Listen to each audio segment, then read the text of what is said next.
பாவி என்று என்னை தள்ளிடாமல் அன்போடு அணைத்துக் கொண்டீரே. என்னையும் உம்மோடு சேர்த்து கொள்ள எனக்காக மீண்டும் வருவீரே. தாவி என்று என்னை தள்ளிடாமல் அன்போடு அணைத்துக் கொண்டீரே.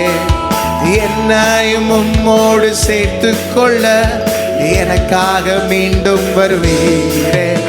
என் நாட்கள் முடியும் வரை, என் ஜீவன் பிரியும் வரை, என் சுவாசம் ஒழியும் வரை உம்மையே ஆராதிப்பே, உம்மையே ஆராதிப்பே.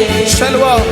என் நாட்கள் முடியும் வரை, என் ஜீவன் பிரியும் வரை, என் சுவாசம் ஒழியும் வரை